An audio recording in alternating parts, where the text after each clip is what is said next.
बांग्लादेश पर बहुत बड़ा हमला हुआ है। बांग्लादेश की 271 किलोमीटर सीमा पर पूरी तरह से कब्जा कर लिया गया है। यहां तक कि दावे किए जा रहे हैं कि बांग्लादेश के टेक्नाफ शहर पर भी कब्जा कर लिया गया है।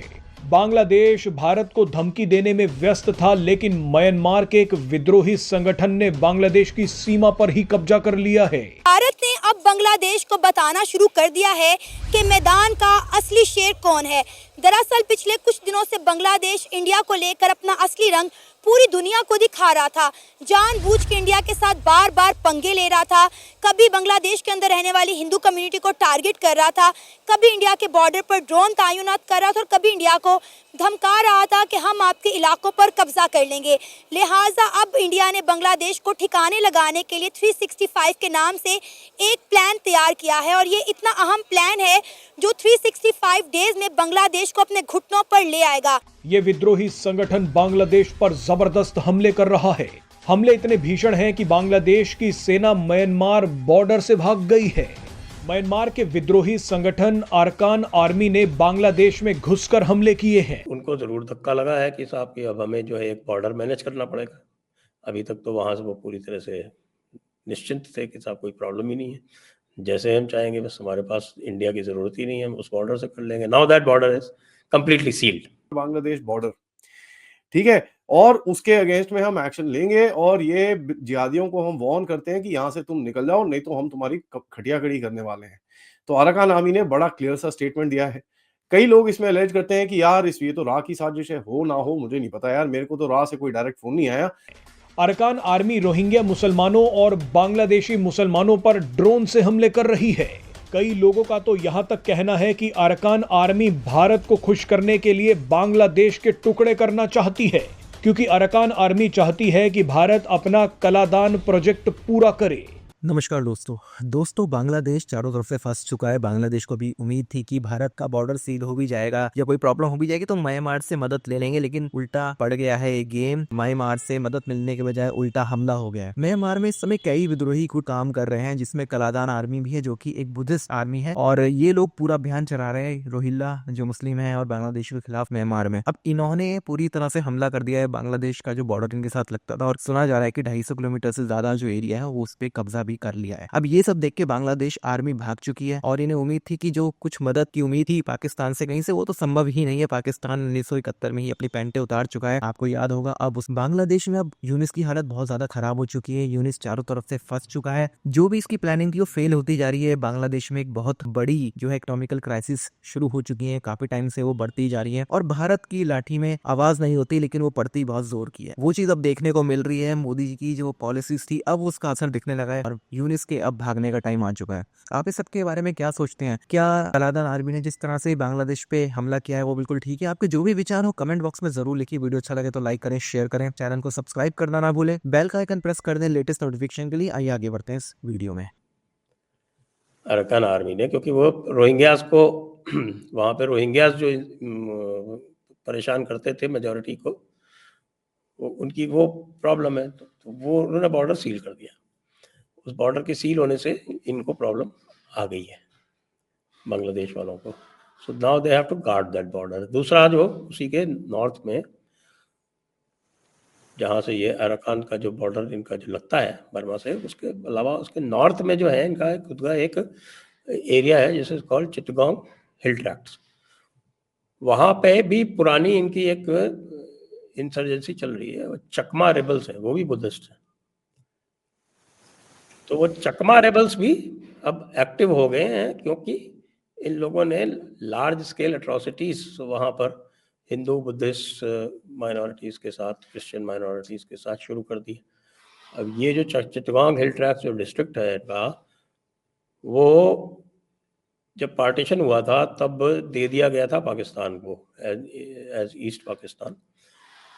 Eight that time it was 97% non Muslim, mostly Buddhist. आज भी वो अबाउट 55% नॉन मुस्लिम है। और वहाँ पे घुस के इनकी आर्मी ने और बाकी जो जमात वाले जो ग्रुप्स हैं, उन्होंने वहाँ घुस के जो है वो अट्रोसिटीज की। तो now they have also become active. So now Bangladesh has trouble on its hands. Definitely. Hmm दूसरी बात यह है कि अब जो खबरें आ रही हैं वो खबरें ये कहती हैं कि भाई बांग्लादेश के ऊपर सैंक्शंस लगने वाली हैं और वो सैंक्शंस उनके जो खैरखा यानी कि जो प्रेजेंट एडमिनिस्ट्रेशन है, जो लेम डक एडमिनिस्ट्रेशन है, बाइडेन एडमिनिस्ट्रेशन है, वो खुद ही लगाएगा। ट्रंप के आने की जरूरत ही नहीं पड़ेगी। तो ये बात जो है ये बांग्लादेश मीडिया में हो रही, ये मैं नहीं कह रहा हूँ, ये मैंने पिकअप की है बांग्लादेश मीडिया से। This is being talked about in Bangladesh media. अगर इस तरह की बात है तो फिर यूनुस मियाँ जो हैं वो ना घर के रहेंगे ना घाट के रहेंगे। ठीक। हसीना तो जब वहाँ से भागी थी तो इंडिया ने उनको सेव कर लिया था। अब यूनुस मियाँ जो हैं या तो तुरंत भागे, नहीं तो फिर उनको तो रेस्क्यू करने के लिए भी कोई मिल पाना मुश्किल होगा। साजिश, फिर यहाँ से हमने जो ऑपरेशन लॉन्च किया सर्च लाइट, उसके तहत हमने उनके पॉलिटिकल लीडर्स को पकड़ा। Military operation, it was a military operation. हमने उनके जनरल्स को पकड़ा, उनके पॉलिटिशियंस को पकड़ा, उनको बंद कर दिया अंदर।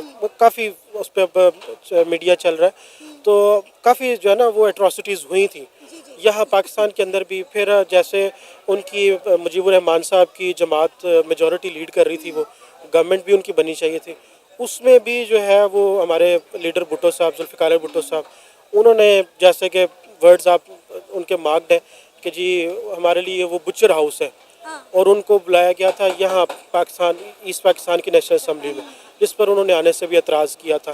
फिर यहाँ के लोगों भी उनको भी कहा गया कि आपकी मैं टांगे तोड़ दूंगा अगर आप वहाँ गए। ये बुक्स के अंदर कोटेड है उनके वर्ड्स।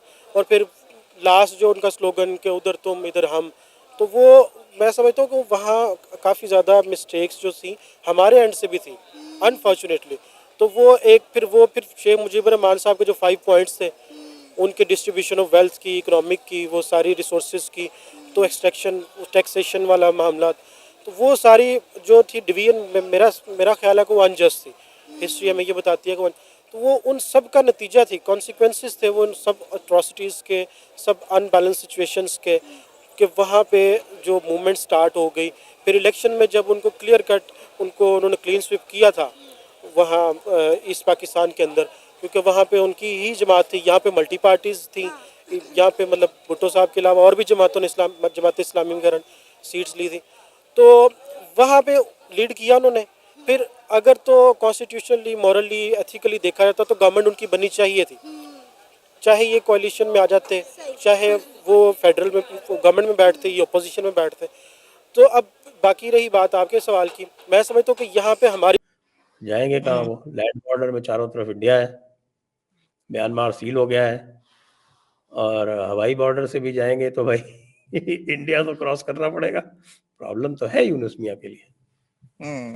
अच्छा, तो सर ये जो इस वक्त मेरे सामने कुछ इंडियन मीडिया है, इंडिया टुडे, एनडीटीवी, उसमें कुछ ये आ रहा है कि जो हम अभी ये बात कर रहे हैं ना अजीत दोवल साहब की, उसमें उन्होंने कहा कि ये जो अल्टीमेट गोल जो है अचीविंग ए लास्टिंग रेजोल्यूशन, और sources indicate that outcome of these talks will determine the timeline for the next core commander level meeting which will focus on operational issues regarding the ongoing patrolling and buffer zones to prevent further confrontations। तो वो कह रहे हैं कि जी core commander conference के लिए असल में ये आउटकम उस पे निकलेगा कि वो जो है वो कब होगी, और फिर उसमें तो आपको मैंने कहा कि ये आपके सामने रख दूं, अभी मैंने पढ़ा तो अभी हम क्योंकि उसकी बात ही कर रहे हैं।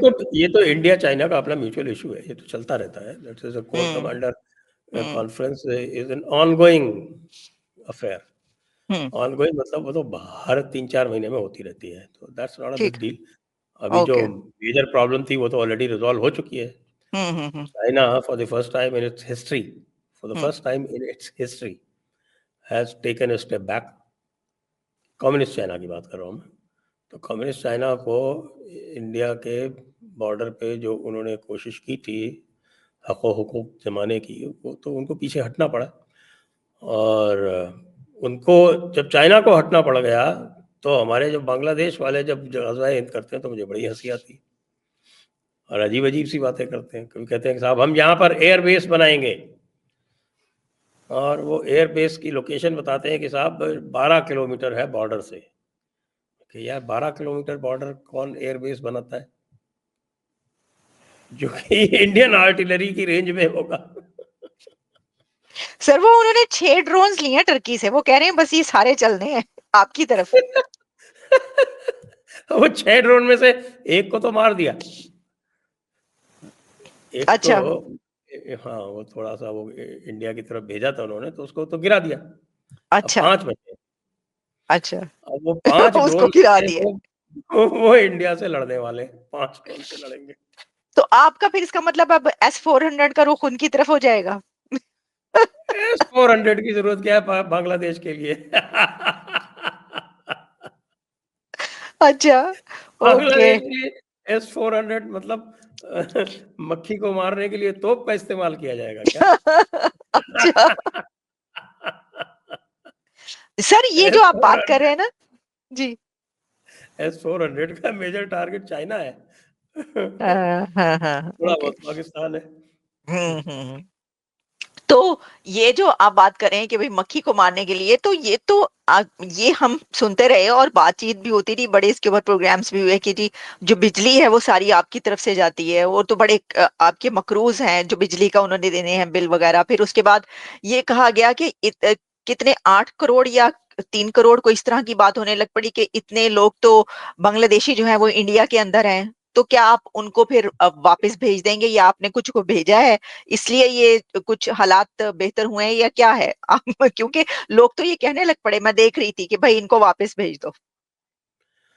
नहीं वापस पर जा रहा है, आलू प्याज मिल नहीं रहा, मेडिकल फैसिलिटीज के लिए ये लोग सोच रहे हैं अभी वियतनाम जाएं, सिंगापुर जाएं। अब इनके पास इतने पैसे कहाँ से हैं कि भाई ये सिंगापुर वियतनाम जाएं? बाकी सब तो छोड़ दीजिए, सिंगापुर वियतनाम के लिए वीजा लगता है, वीजा के लिए भारत में आते थे, अब जाएंगे कहाँ से? अब होगा कुछ ना कुछ, एक काउंसलेट वाउंसलेट कुछ बना के वहां पर कुछ जाएंगे। बट जो चीज 2-3 हजार रुपए में कर लेते थे, अब उनको लगेंगे 25-30 हजार रुपए। अब थोड़े पंगे हो जाएंगे वहां पर। तो इसेंशियल्स की जो प्राइसेस हैं वो ज्यादा अभी ऊपर होनी शुरू हो गई हैं। लेकिन यूनुस अपने एजेंडा पे अटका हुआ है और उसका जो रिएक्शन अराकान से आ रहा है, यूनुस को बिल्कुल समझ में नहीं आ रहा कि वो कर क्या रहा है। तिमोर लेस्टे के प्रेसिडेंट के साथ उसने कल मीटिंग करी। तिमोर लेस्टे वही एक क्रिश्चियन स्टेट है जो अमेरिका ने बेसिकली आर्टिफिशियली क्रिएट किया हुआ है, और उसके साथ प्रेसिडेंट के साथ इसने कल मीटिंग करी और कहता है कि आसियान के सपोर्ट चाहिए हमको, repatriation of Rohingya refugees to Myanmar.